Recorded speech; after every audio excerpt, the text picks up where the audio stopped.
बंधु जय श्री कृष्णा। राधे राधे। सबसे काबिल इंसान एक बार एक गांव के सबसे धनी व्यक्ति ने एक बहुत बड़ा मंदिर बनवाया। मंदिर जब बन के तैयार हुआ तो बहुत से दर्शनार्थी मंदिर में दर्शन लाभ के लिए पहुंचने लगे। मंदिर की भव्यता को देख लोग मंदिर का गुणगान करते नहीं थकते थे। समय के साथ मंदिर की ख्याति जाने माने मंदिरों में होने लगी और दूर दूर से लोग दर्शन लाभ को मंदिर में पहुंचने लगे। श्रद्धालुओं की बढ़ती संख्या को देख उस व्यक्ति ने जिसने मंदिर बनवाया था, मंदिर में ही श्रद्धालुओं के भोजन और ठहरने की व्यवस्था का प्रबंध किया।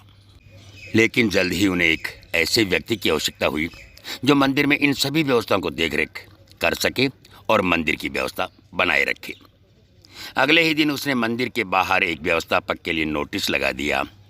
नोटिस को देख कई लोग उस धनी व्यक्ति के पास आने लगे और लोगों को पता था कि यदि मंदिर में व्यवस्थापक का काम मिला तो केवल वेतन ही नहीं, अच्छा लाभ भी होगा। बहुत से लोग लौटाए जाने पर उस धनी पुरुष को मन ही मन गालियां देते। कुछ लोग उसे मूर्ख और पागल भी कह देते थे, लेकिन वह किसी की बात पर ध्यान नहीं देता और मंदिर की व्यवस्थापक के लिए एक योग्य व्यक्ति की खोज में लगा रहता। वह व्यक्ति रोज सुबह अपने घर की छत पर बैठकर मंदिर में आने वाले दर्शनार्थियों को देखा करता था। एक दिन की बात है, एक बहुत ही गरीब व्यक्ति मंदिर में भगवान के दर्शन को आया। धनी व्यक्ति अपने घर की छत पर बैठा उसे देख रहा था। उसने फटे हुए और मैले कपड़े पहने हुए थे। देखने से बहुत पढ़ा लिखा भी नहीं लग रहा था।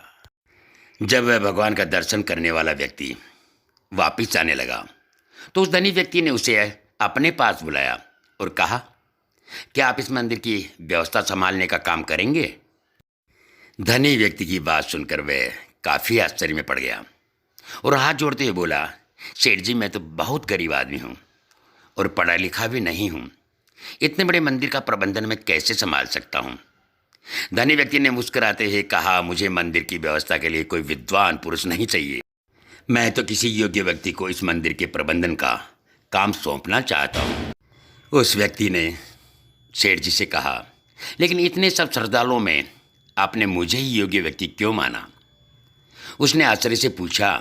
धनी व्यक्ति बोला, मैं जानता हूँ कि आप एक योग्य व्यक्ति हैं।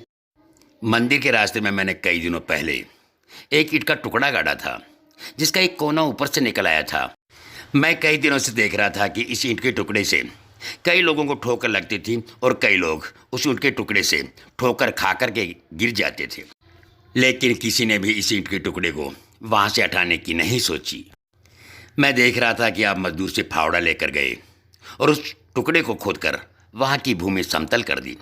धनी व्यक्ति की बात सुनकर उस व्यक्ति ने कहा, मैंने कोई महत्वपूर्ण काम नहीं किया है, ना ही कोई महान कार्य किया है। दूसरे के बारे में भी सोचना और रास्ते में आने वाली दुविधाओं को दूर करना तो हर मनुष्य का कर्तव्य होता है। मैंने तो बस वही किया जो मेरा कर्तव्य था। धनी व्यक्ति ने मुस्कुराते हुए कहा, अपने कर्तव्यों को जानने और उनका पालन करने वाले लोग ही योग्य लोग होते हैं। इतना कहकर धनी व्यक्ति ने मंदिर प्रबंधन की जिम्मेदारी उस व्यक्ति को सौंप दी। कोई हमें नहीं देख रहा हो तो भी हमें अपना कर्तव्य नहीं भूलना चाहिए। नेकी कर दरिया में फेंक, नेकी कर दरिया में फेंक।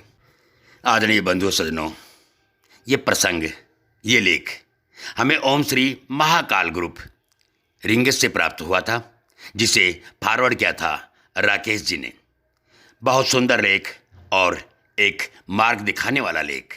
जी हाँ बंधुओं, ये पोस्ट आपको अच्छी लगे तो आप अपनों तक अवश्य शेयर कीजिए।